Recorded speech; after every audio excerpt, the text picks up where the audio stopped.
One of the things that not having a building does is it keeps you focused on the culture at hand. Where are you going to meet? You're going to meet in their spaces. You're not going to meet in your space. It's not, it's not an attractional model of ministry. It is a missional model of ministry. Failure is not an option. It's essential. People need the freedom to fail in the church, period. Good endings look like people loving each other. That's all. I don't know what else to say. Welcome to the Last Service Podcast. I'm your host, Matt. You may have heard that American churches are closing at a pace faster than new churches are opening. In fact, it is estimated that over 4,000 churches will close this year. On this podcast, we explore the stories of American churches that have closed, consolidated, or merged. But this isn't a tale of despair. It's a celebration of good endings, enduring legacies, and the courage to embrace new beginnings. This is not the end.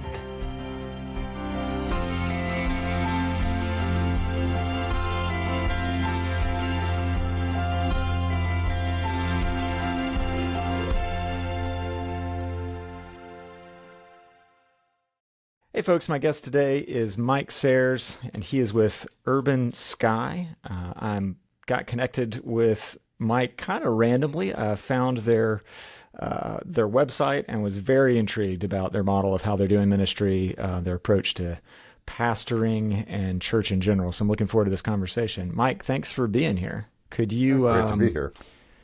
Could you take a second and just tell us about you, your background, family life, all of that? Okay, well, I'm married to my wife, Mary, it's going to be, we just passed the 46-year mark, so that's really great. Hey, congrats. That is great. Thank you. Got 4 grown children from like age 33 to age 43, and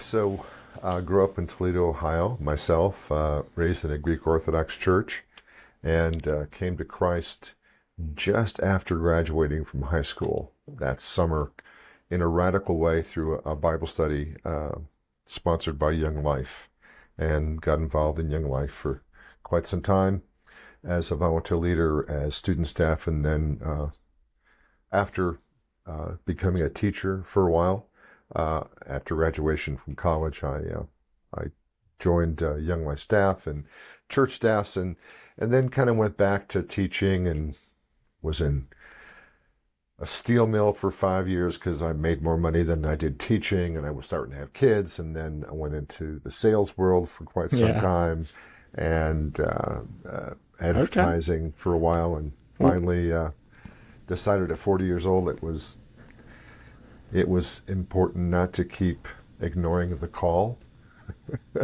to ministry, so packed up the fam, and we moved to Denver, and I went to Denver Seminary, got involved in some churches, ended up planting a little kind of alternative church called Scum of the Earth Church here in Denver, and was there for like almost 20 years, and then decided that it was God was calling me to hand over the torch to the next generation. And so I joined Urban Skye because what they were doing was fitting what I felt called to do. And then a couple years into it, they asked me to be the director. So I've been the director of Urban Skye for the last 3.5 years or so. Very cool. Hey, what did you teach when you were a teacher? I taught English, language arts, literature. Oh, good. Yeah. Good. Yeah. And did you say, were you a high school teacher or lower grades or what? High school. Okay, I have a teaching background as well, so always nice to meet. I understand the journey. Well, I just wanted especially to be when you have around a family. kids. I just wanted to be around kids because that was my calling. I think I wanted, I came to Christ as a young person, and I wanted to keep revealing Christ to young people. So that was the closest I could come. No, I could totally see it.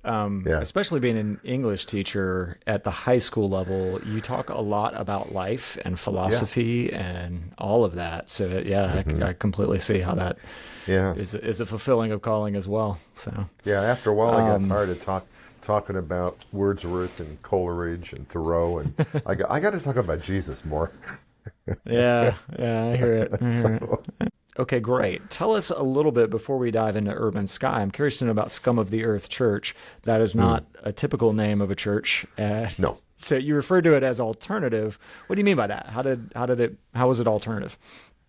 Well, it's because the people we started out with, I don't think it was different in regard to it being a church much, but in terms of who we did Okay. church with, it was different. So when I was the young adult and singles director at a Presbyterian church here in town, the young folks who started showing up and whom I started making friends with were skater punks and goths and kind of alternative types. And I got to know them, and we kind of sort of planned a different church service underneath the existing Presbyterian church. But then a new pastor came in, and I didn't really fit his plans for the future. So um, I was asked to resign, and so I did. And then they came to me, the young people came to me and said, "Hey, Mike, are we going to do this?" I'm going, I have no idea how God's going to pull this one off because you guys couldn't even pay my insurance premiums for me. Uh, yeah, but it was a great ride, and they came up with the name. It's from First Okay. Corinthians chapter 4, verse 13, where the Apostle Paul talks about how the apostles have been treated by the world. We've become the scum of the earth, the refuse of the Ah, world, he says. And so that's yeah. where the name came Gotcha. from. And because they liked that, because that's how they felt they were being treated. And so, Oh, wow. yeah, it was great. I mean, it helps when you're starting a church with a nationally known Christian ska band. That makes it a lot easier. So, Five Iron Frenzy was the band that I was the pastor of, and yeah, Okay. their Bible study became the core of the church. And so, yeah, Oh, it that's really was a cool to wild hear. ride. Yeah, yeah, Okay, I yeah, knew there was the connection, but I didn't know the extent of it. They're one of my favorite bands. I've seen them. Uh, I lost count how many times I've seen them. yeah. So Well, that's yeah, cool. I tell you, Yeah, they're one of the more intelligent Christian bands out there, and by that I mean lyrically, yeah, they're always pushing the envelope. Sometimes too much from my point of view, but you know, I really appreciate their search for truth. I really do. yeah, yeah. That's one of the, there's. I grew up in the church, and there's was all sorts of music available, and some of it was Hmm. good, and some of it you go back to and listen to, and like, oh, this meant a lot more when I was 15 than it does now. But the depth of Five Iron's lyrics are Right, really the thing that keeps you coming back. I mean, you can right, relate to it at right. different stages of life because they're big questions that they ask. Yeah, It's yeah, musically very talented as well. But all right, absolutely. anyway, Yes. enough about that. Well, Okay. that's pretty cool. So you started a church with all young people, Hmm. all people who are maybe countercultural is a strong word, but definitely Yeah. did not see themselves becoming, you know, the social elites of Denver by any No, no. Well, means. actually, we started three Yeah. churches, two of which died. Okay. So that's kind of germane to your podcast. Ah, yeah, So for yeah, sure. so we had Refuse of the World Church that met in Colorado Springs. That Okay. lasted a couple of years, and then we Yeah. had Scum of the Earth Seattle, which lasted I think 7 or 8. And normally Okay. it was a change in leadership or that a lack of leadership that kind of caused the funeral for both of those churches. So yeah. Yeah, that's a recurring theme we've had. Hmm. As I sort of get to know churches that have closed or merged or become something else, there's usually a pastoral transition that Hmm. didn't go as planned or wasn't Yeah. planned, and that's where things start to unravel. That's a Yeah. very common tale. So Yeah. yeah. All right, let's talk about Urban Skye. Can you Okay. give us the overview, and then we'll talk a little more details of just questions about how you guys do things. But tell us what it is and how it works. Okay. Well, this is not on the website. It's kind of my Okay. lingo. When I describe Urban Skye, I tell people really it's an umbrella organization for freelance pastors. If your ministry as a pastor does not fit within the bounds of the local church, nor should it, then you need a place to be encouraged, to be held accountable. You need some place that's going to provide you with accounting, with payroll, with Oh, donation processing, and reporting to the federal government, nonprofit status kinds of stuff. Uh, yeah. and what I found is most people who are called to ministry, unless they're gifted administrators, they're not good at that stuff. And so what Urban Skye does is provide that structure for so they can flourish in doing whatever it is God wants them to do. So that's my Okay. quick definition. That is a really, that's good to hear. That's intriguing. So you're sort of, let me see if I'm summarizing this correctly. You're sort of the business office for pastors that aren't in a traditional church setting. Would that be a Well, I fair think statement? that's what we do for them Okay. that they don't normally want to do for themselves. But I think Okay. much more than that. It's a place where iron sharpens iron, where you're encouraged. We had a young Right. guy who he was kind of a church planter without a home. He had been with a church planting organization. According to their metrics, he and his wife weren't going to make it, so they got dropped from the program. He comes to me, says, "Mike, can I be with Urban Skye?" And you know, my personal feeling about him was, I think there's something here that's great. Like you and your wife are the real deal. And so I called his church planting organization leader and I said, "Look, I feel like you had a baby and you just left it on our doorstep. Like I'll be happy to nurture this baby, and when it's well enough, you can take it back. But we want to serve the local church, so we can do that for you." He goes, "Okay, Mike, go ahead. Maybe they'll never come back with us, and they'll stay with you forever." I'm going, "That'd be fine too." And so, literally, in less than 2 years, this guy was coming to Urban Skye. He'd come in discouraged, like church planners often do, and I think it's Yeah. not going to work, whatever. And the group in our meeting would just pray for him and encourage him and bolster him and his wife, and you know, now he's back with the church planting organization, and they're doing great stuff up in the northwest corner of Denver, and we got to help. It was great. Um, so I think it's not just business. I think it's Okay. also there's a lot of spiritual stuff that goes on when Yeah. faith entrepreneurs get together. Okay. I want to circle back to something you said a minute ago so I can better understand what you mean. You said they're pastors whose ministry doesn't fit in a local congregation and maybe shouldn't. Give me Right. an example of what you mean by that, because I don't necessarily disagree with you, but I think there probably are people that would like, well, why wouldn't it fit in a church? What does that mean if it doesn't fit in a church? You know what I'm saying? Well, it could fit in the church, Matt, Okay. if the church's vision was broad enough. But for Mm, example, I'm at this Presbyterian church, 100-year-old congregation, and all of a sudden, all these skater punks and goths are coming to the church. They're not tithing. They're not volunteering to be Sunday school teachers. They're not doing much except coming and sitting. And it was hard for the leadership to see the value in that. And so, I was let go, and we had to start Scum of the Earth Church. In the same way, we've got people here who I do gotcha. prison ministry. Okay, they're not going to be put on a church staff. We've got folks who do counseling for missionaries, in a nonprofit kind of a way. They accept donations and they do, because a lot of missionaries are going through trauma, right? Yeah. And the local church wouldn't put them in its organization and make sure they got paid.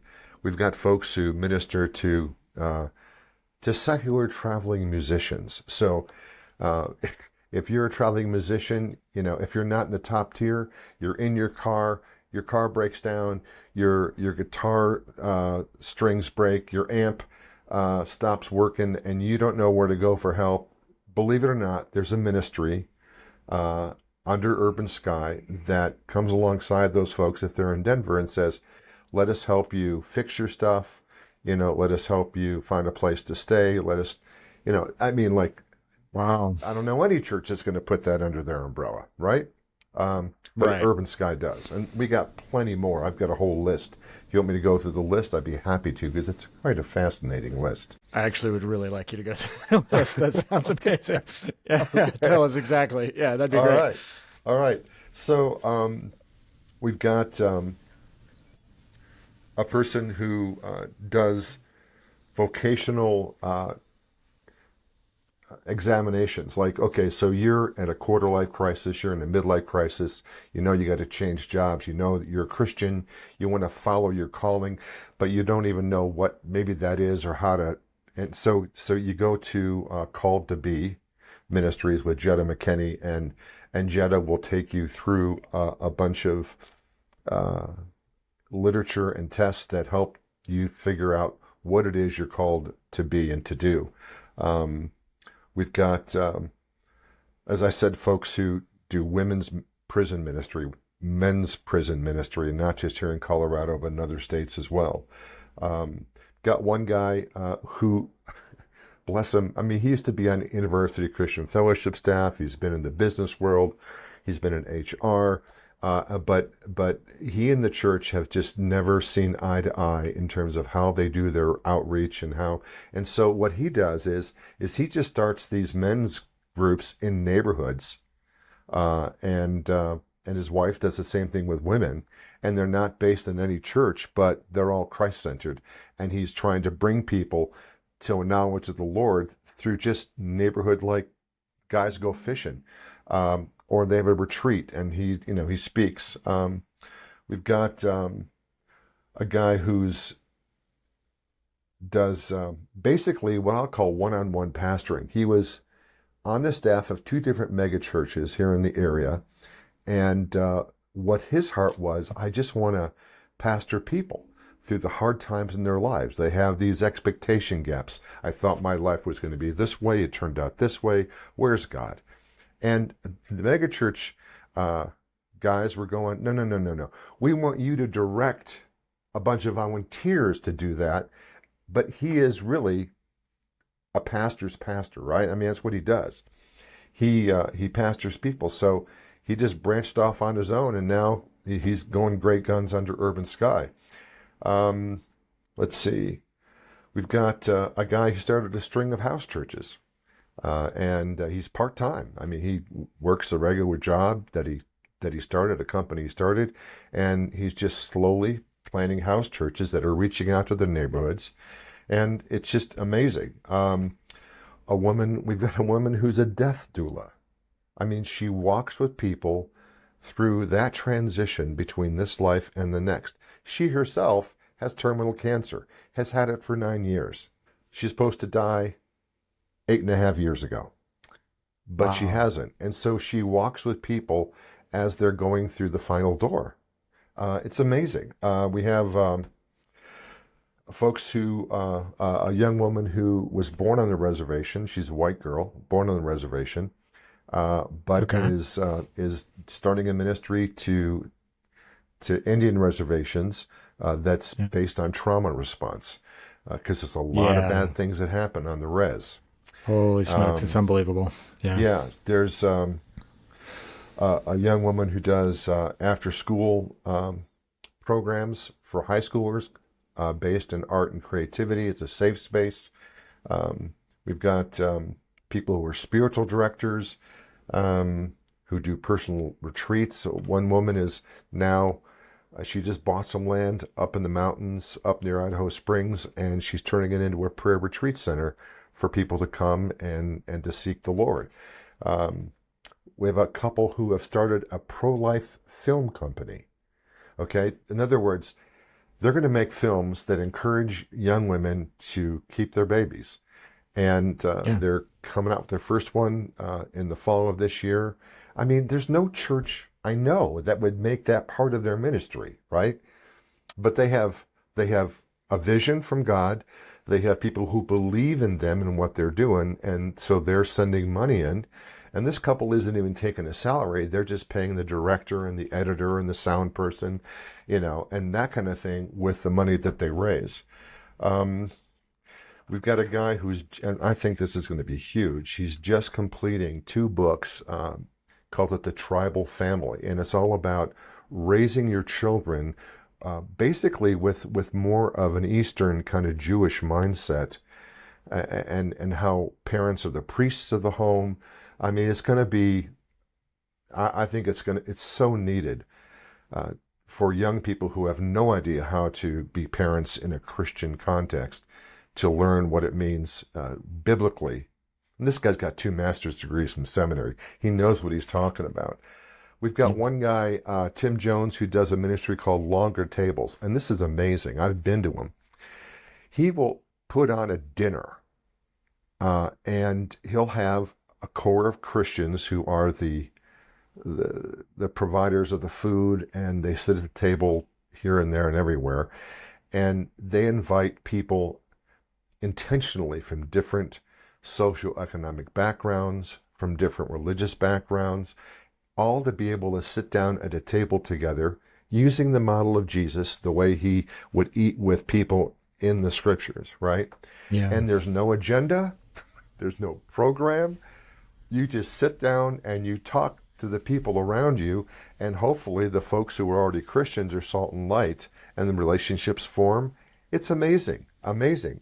Black, white, Hispanic, Asian, poor, rich, they're all together at the table, and something kind of wonderful happens in that context. And then, let's see. Yeah, we've got a guy who's an urban leadership coach. In other words, there are young Christian men and women who want to do God's work in the city, but don't have anybody to support them. And Steve Garcia has done that before.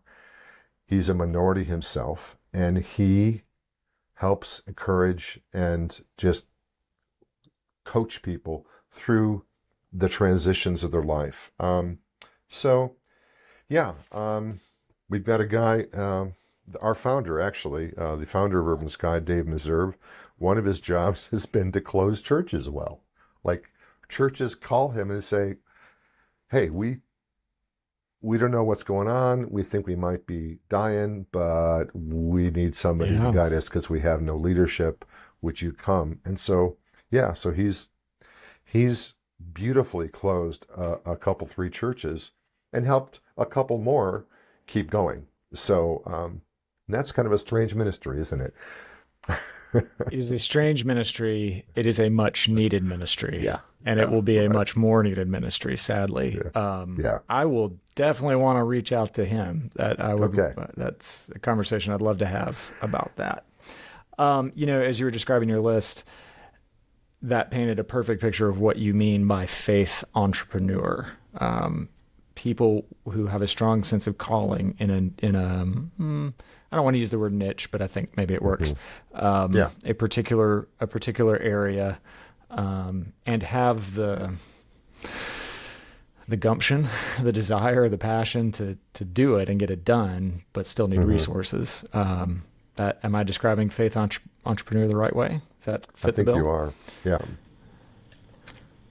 Because these faith entrepreneurs are in such varied places in the culture, they're reaching folks whom the local church can't reach, the folks in the cracks in between the churches. And that's one of the things that I love about Urban Skye, is that everybody can have a pastor, and you don't even maybe realize you have a pastor. You just know Dave Geyer. He's a great guy. He gets us guys together, and we talk about life, and sometimes we talk about God. You know what I'm saying? I mean, it's kind of wonderful that way. Yeah. Yeah. You Do you you talked about being Jesus centered? Um, do you have another sort of faith statement, or is it? Do you qualify that, or how do you qualify that? What, in terms of theology, common practice, what unifies you spiritually in that sense? That was a wacky way of asking that question, I know what but you're saying. hopefully I know what you mean. That's Yeah. okay. Yeah, I would say that our statement of faith is probably the great creeds of the church. So the Okay. Apostles' Creed, the Nicene Creed, we would all Yeah. hold to that. In terms of the way we interact with our culture, Urban Skye definitely skews more conservative theologically, Okay. and so that presents challenges with yeah, with the present day culture, obviously, but that's who we are. I mean, and we're Yeah. Jesus centered. I mean, Jesus is the way, the truth, and the life, and Right. He is the way to God. You know, the reason I ask that is not necessarily to find where you all fall on any particular spectrum, but it seems to me that well, all churches, denominations, church planting organizations, missions organizations will all produce a doctrinal statement. And a lot of that is really Hmm. functional because you need to know, and there's some Right, increasingly some HR issues even tied into that. But right, as denominational loyalties kind of fade, we have to find the things that we can all rally around. I wonder that the notion of a doctrinal statement is going to start to either become more important in some to some people, or, and I think in other cases, is going to become less important. So that's yeah, interesting that you're taking the approach of ancient creeds yeah, and Jesus centered, and then other stuff is flexible. yeah, Is that yeah.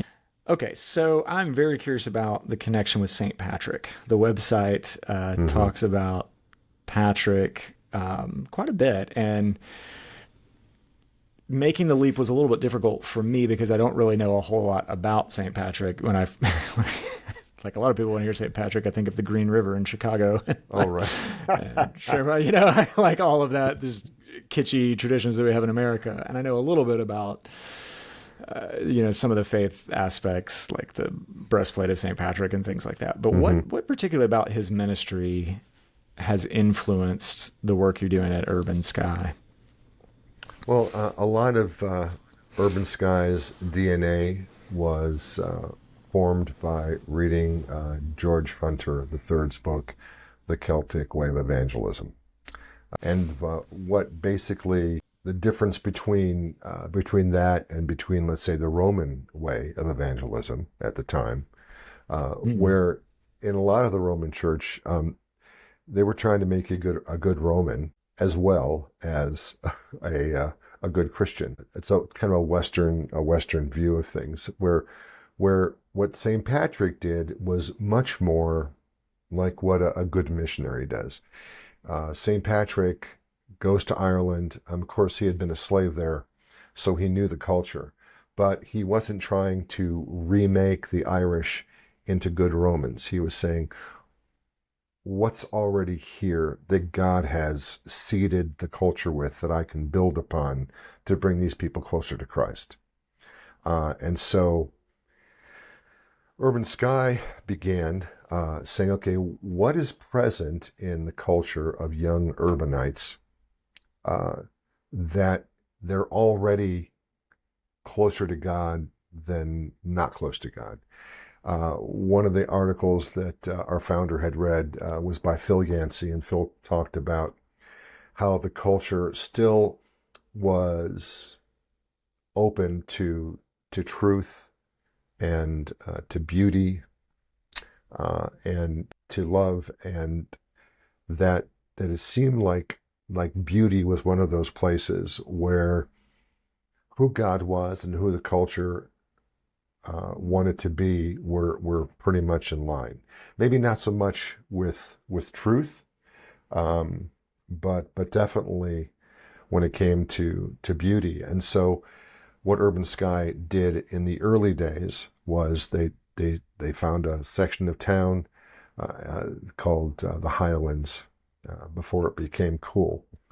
But they began separate little communities that they weren't church. I mean, but there was one guy in the Urban Skye group who loved film, and they would have a film night in a local pub, and they would invite people to come and discuss films, their themes and whatever, and then hopefully the guy leading could kind of bring the conversation around to what is true and what is not true, what is beautiful in the truest sense of the word, what is faithful.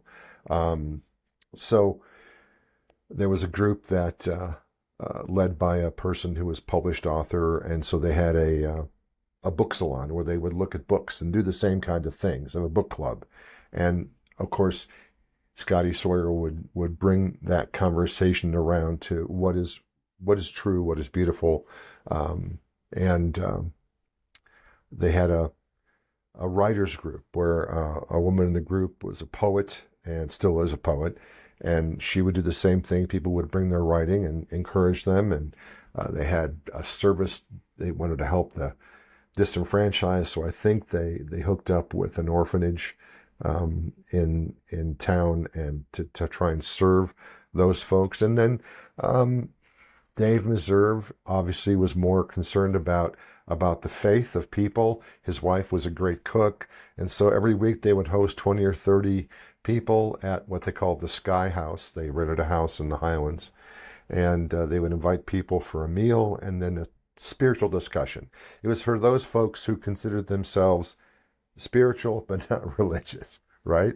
And but the idea was, can we nudge them along into a better understanding of who Jesus is, of true beauty, of truth, and so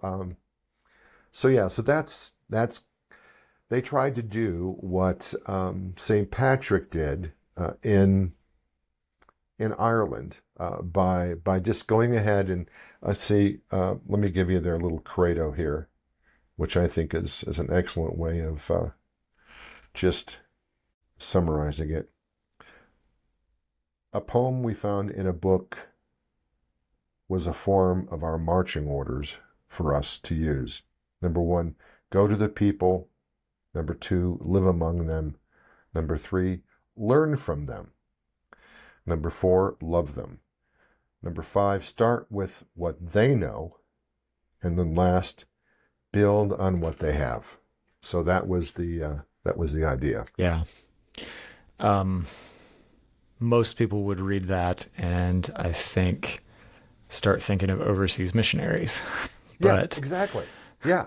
Yeah. No different. It's not a foreign concept. No. It's just the application, I think, that's fresh. It's and what sometimes we did at hard to Scum of the Earth grasp. Church. It's the same thing. I mean, look at me. Yeah. I am not a Scum of the Earth guy. Like, I was. I wasn't going to say that, but yeah. I mean, for 20 years, man, I got like, you're the pastor of Scum of the Earth Church? You're not what I expected. I'm going, well, what did you expect? Then they would describe a guy with, 29 years old with tattoos and piercings and a wallet chain and shaved head or something. And I would go, oh, yeah, I'm friends with those guys. That's what I would say. It's like, I mean, it's the same idea. Yeah. How did you get to be friends with those guys? How did those relationships build? And how do relationships build in Urban Skye in general? Well, I think it's the same no matter what field you're in. You don't even have to be in a mission field. I mean, but number 1, it's obviously an openness and a love for the people that you're trying to reach. This is the hard part. It's going into their world. It's not expecting them to come into yours. It's like, I mean, I would go to concerts where I was the only guy over 40, and I'm thinking, what? I mean, I would go into a goth club and I would wear black jeans and a black sweater just to be respectful. Just so you don't stand out. Yeah. Yeah, right. Yeah. And That's funny. I'm going, what am I doing here? I mean, it's what you are doing is by spending time you're earning the right to be heard. Like I remember in the golf club, this one, this one guy who was going to Scum would go around to his friends who were like dressed in, they looked like they were in a Dickens novel, or, they were in black polyvinyl, or, whatever. And they're coming up to me and he's going, "Oh, this is Mike. He's my pastor. You should talk to him." And so next thing you know, I'm answering questions about, uh, science and creation, and, whether Jesus was a shaman or a guru. And I mean, it was just amazing being in the culture. And then, of course, once you spend time and you've kind of earned their trust, I mean, then you invite them into your world. And I don't mean you invite them to church. I mean, come to my Yeah. house, have a meal, like, let us get to know you better. So, yeah, I don't think that's different for a missionary or a church planner. I don't think it's any different for, if you're the new CEO in a company, and you want to get to know the people you're leading, like, you got to do the work. Yeah. Let's talk a little bit about spaces, Hmm. because one of the maybe the obvious piece of your ministry is there don't really seem to be church buildings, unless I'm mistaken. Is that correct? Right. Correct. Yes. Yeah, Yeah. you're outside, intentionally outside of church buildings. Yeah. So I sort of have I mean, I think there is something to a sacred space. I think Hmm. we can take that too far and it can sort of become a temple, and we can idolize it. But on the other hand, I'd like to think that the early church would have been really grateful for like meeting spaces, when Yeah. they were under persecution. Like that would have been really great. So I don't think we should totally discount them. But so much of a space becomes a burden. One of the things, just in my church history and churches I've been involved at, like I was able to notice how the structure changed. The game's not a good word, but the ministry changed when we owned property, compared to Hmm. what it was before that, and just different dynamics shifted. Not all bad, but things changed. So I guess what I would ask is, are there times where not having a space is a burden for Urban Skye or ministers within Urban Skye, or is it tremendously a blessing most of the time? Well, I think most of the time it's a blessing, Okay, because we don't have overhead. and there it We've is. got great relationships. We've Yeah, got great relationships with plenty of churches in town. yeah, Always have. We call it the non-competitive edge. Like, we're not trying to compete with any church. We're trying to facilitate what you do, because all of our members are part of churches, themselves, and what they bring to that church okay, is beautiful. But, um, yeah, so there's one of the things that not having a building does is it keeps you focused on the culture at hand. Where are you going to meet? You're going to meet in their spaces. You're not going to meet in your space. It's not an attractional model of ministry. It is a missional model of ministry. So, yeah, yeah, I can't think of anybody, well, except for Millie Klein, who just bought property to start a prayer okay, retreat center. I mean, like, that's brand new, not even yeah, up and going yet. But yeah, so yeah, we don't. I don't think we. I mean, I rent an office from a church myself, and so that's where I'm at right now. And so working, with local churches who have plenty of spaces, sacred spaces, works real well. Yeah. and then, as you just said, you're not an attractional model of ministry. Mhm. You're a missional model of ministry. I think every church would sort of want to see themselves as a little bit of both. They want to attract, Yeah. they want to send missions. I don't know of a single church that doesn't want to send missions. Right. But the attractive model always seems to outweigh that. So Is this just simply a quality versus quantity discussion, or is there something to advocate for an attractional model of ministry? Like, there's kind of an efficiency to it. Like, if I preach to 200 people today, well, then I've, in theory, preached the gospel to 200 people, or 2,000, or 5,000, or whatever that is. So that, I sort of get that logic. And if they're all here at one time, well, then they can form communities within that, and then we can, just sort of builds from there. But what is lost? And would Urban Skye want to create those communities, or do you think that just doesn't really work, or is as effective as other models? Yeah, it's not going to work, I think, for Urban Skye, by and large. Okay, I'll go back to my education training, your education training. All right. Yeah. We know that the most effective way to get out a ton of information is the lecture format, right? You've got a room full of students. Maybe it's a lecture hall in a college. You've got 100 students. You've got one instructor, and you're getting the message, the information out there, okay? That is the most efficient way of getting information out there. However, that is not the most efficient way of learning. So the most efficient way of learning is when you are with someone, very often one-on-one, and you're doing it together, right? So more of a tutoring situation. Okay, here's a math problem. I'm going to teach you how to do division. No, that's not right. Here, go back, try it again. This is the mistake you made. Don't make it again. It's kind of corrected practice, right? Over and over and over again. And that student learns way better than if he or she were in a large lecture hall, right?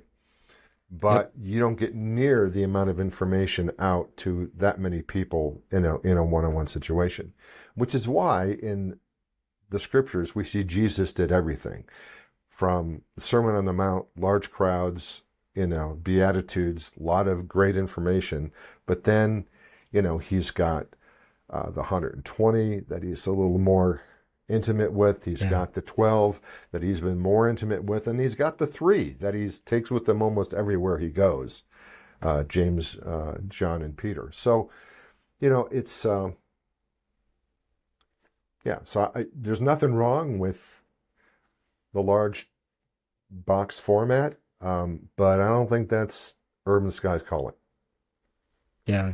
Yeah, true. Yeah, it's, as you said, it's efficient to get information out. And I wouldn't say that it's totally ineffective. Of course, we all watch TED Talks and other things, and that can be a way to do it. But the true learning happens one-to-one. And we could phrase that as well as the difference between, I hesitate to make this, maybe this isn't fair, but the difference between evangelism and spiritual formation, or evangelism and discipleship. No one ever talks about discipleship as being a 1 to 500 ratio.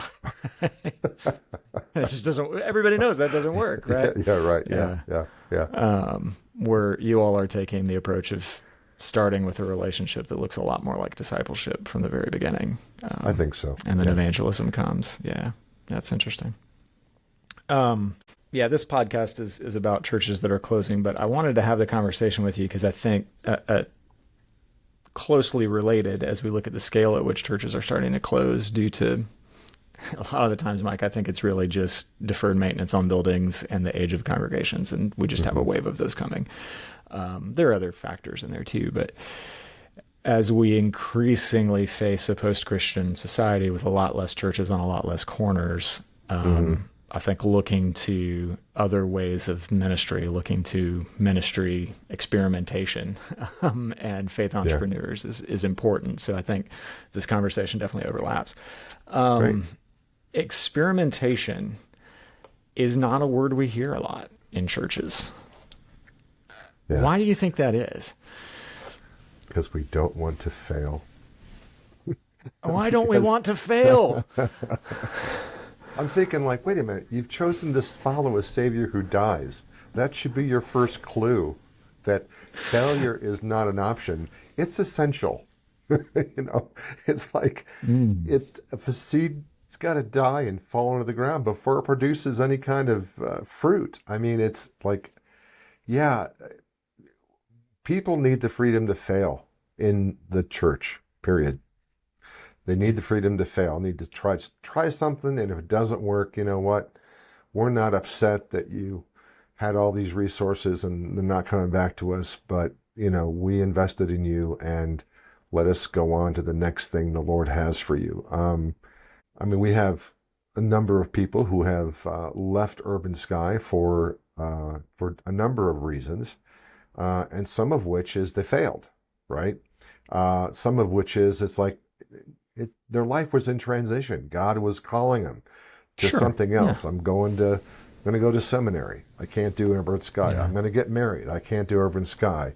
I got this great job offer in the secular world, and I have to explore that because Yeah. I've got a family and we need funds, and I can bless others with the income that I'm going to get. So, you know, lots of reasons that people leave, and it's okay. Yeah. Yeah. Um, what do good endings look like in Urban Skye in terms of you just have such a variety of ministries that it would take a Yeah, lot of forms, as you just said. yeah, But okay, say somebody is just called to something else at this time and hmm it wraps up, or say, you know what, we tried this format and we're just not gaining ground, we're not seeing fruit, and it's time to end. What makes it a good ending as opposed to a bad ending? Well, I think a good ending looks like people loving and appreciating one another and not being ticked off Mm. and judgmental about each other. Um, so there are people who have come onto Urban Skye and have just been unable to raise funds. In that case, it's like, okay, as director, how can I walk with you? How can I encourage you to do the things that the rest of us do to raise funds without uh, going cross-grained to your conscience?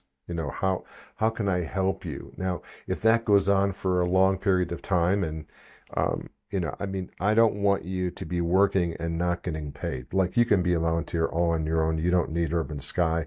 And so we've got to, work those things out. But it's in the relationship that the good ending is possible. I had one associate who many, many years before had a moral failing, and that person had kept it kind of under wraps, Yeah. repentant, uh, right attitude, but just didn't talk about it. Well, it came to light. The board decided, well, um, basically, give that person the opportunity to resign, and if there's no resignation, then you know we're going to have to terminate um, employment. And so, you know, so in the context of a good relationship, I talked to the associate, and the associate was more than willing to resign. And the thing is I kept up that relationship to this day. Like, I mean, that person hasn't been with Urban Skye for a few years now, and we still meet regularly, like every couple, 3 months. And it's not, we've gone through like the restoration process and all that stuff. And, but I think that good endings look like people loving each other. That's all. I don't know what else to say. Maybe you want something more specific than that, but Nope, that's good. Mike, what just went through my head is that I've asked that question on virtually every episode of this podcast, and you're the mm, first person who's given that answer. oh, And it wow. seems like, I know, it seems like such an obvious answer as you're saying Yeah, it. Um, yeah. yeah, yeah, You don't want to throw people to the Pres- curb. I mean, they're they're right. they're they're made in the image of Christ, right? It's Yeah, it's and I mean, I've got one former associate, um, so busy. I'm writing emails and going like, when can we have an exit interview? And it's been like 8 months. And I'm thinking, like, look, I just want to touch base. I just Yeah. want to, I want to make sure we're okay. Yeah. Yeah. Yeah, for And I sure. think For we sure. are. I Yeah, mean, it's it's not like, but it's like, I yeah, know you what's probably going know if on. you I mean, weren't, but yeah, yeah, yeah. yeah. I mean, I Yeah. follow the Instagram posts. I know what's going on in your life. Right. Like, you're Yeah. busy. No, that's important. I mean, the church at its very, very core is a community, Hmm. and even in our ending, we should be pursuing how we can preserve those relationships within it. Even when we have to sort of disband that community, it's not that Yeah, those relationships have to end, and that's really yeah. important to preserve. I love that. Well, I think we just answered this question, but I'll ask it slightly different way. What could a declining church glean from how Urban Skye approaches ministry? What would you recommend to a church? Say we're, well, and you've been a part of churches who are declining. Hmm. They're Well, struggling because they can't really seem to reinvent themselves, but they want to try to find a way to move forward. What could they learn? well. I mean, start doing things differently. I mean, if you really feel like God wants the church to continue, then you got to start thinking outside the box. You got to color outside the lines. Yeah, you got to go start spending time in the culture with people who would never ever step inside of your church. And forget about the building, forget about the church services. Just get to know people you're not friends with now.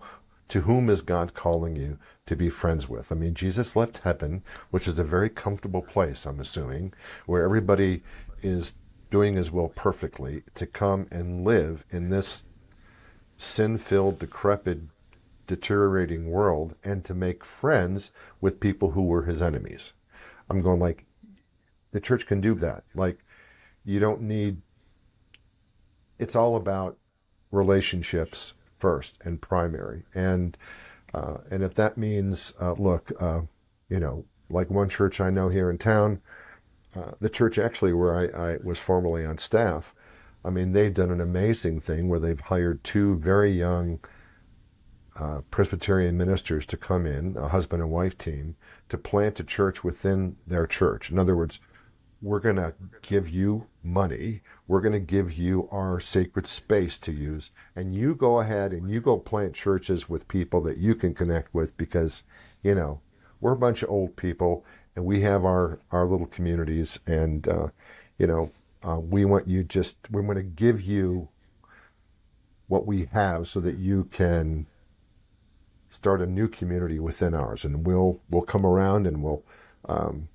we'll cradle you, and eventually, you know, we'll hand the whole thing over to the young people that you bring. And I go like, that is such a humble way of doing things.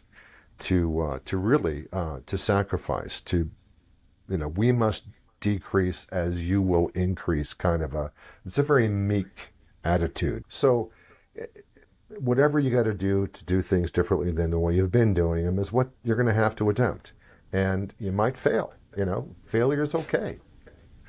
Failure is not an option. It's essential. It's essential to whatever God is doing in your hearts as a church. Like maybe He wants to lead you through a death and then a resurrection.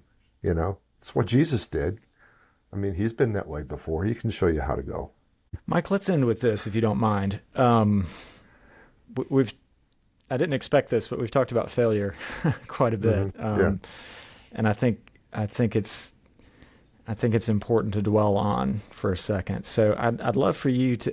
I've been dabbling a little bit in Ignatian spirituality, which Oh, uses the okay. imagination, and I think Yeah.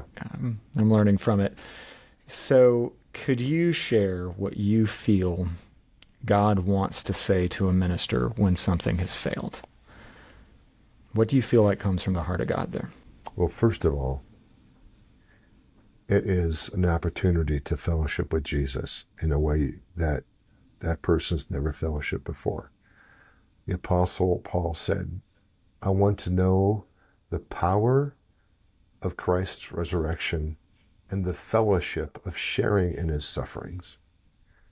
Fellowship means being closer to Jesus. And the way we get closer to Jesus is through suffering.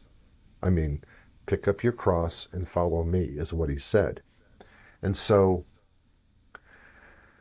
failure is essential in making us more like Jesus. Like we experience just a little bit of what he experienced, right?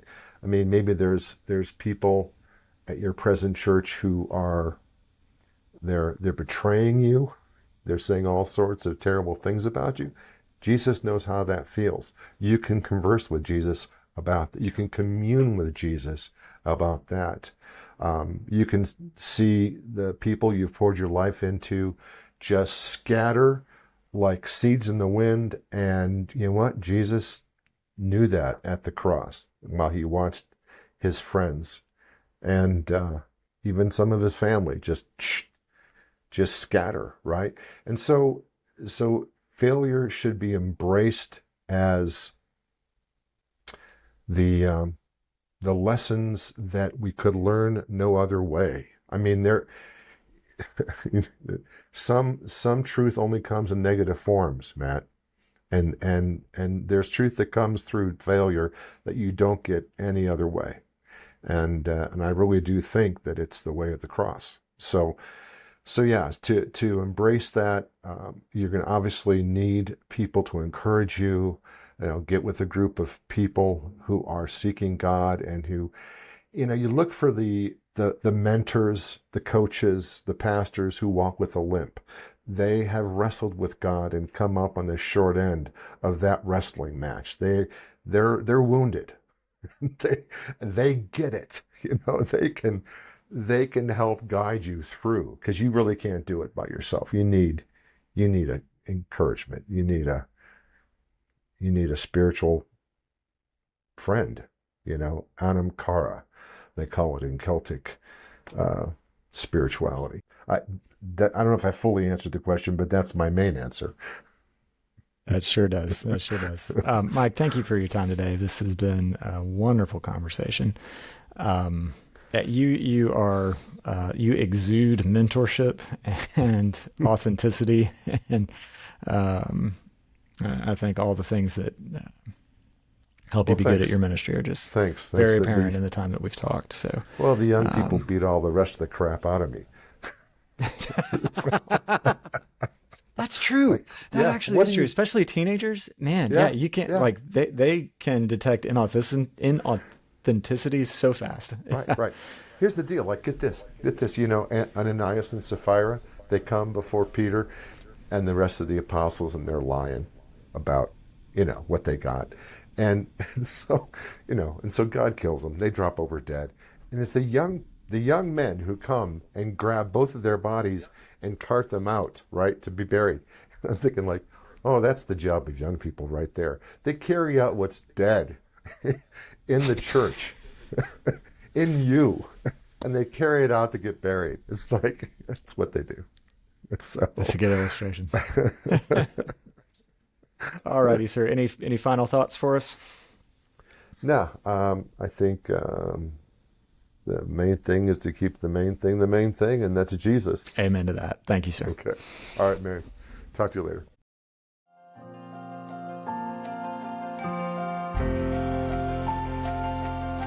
What a great conversation with Mike Sares of Urban Skye.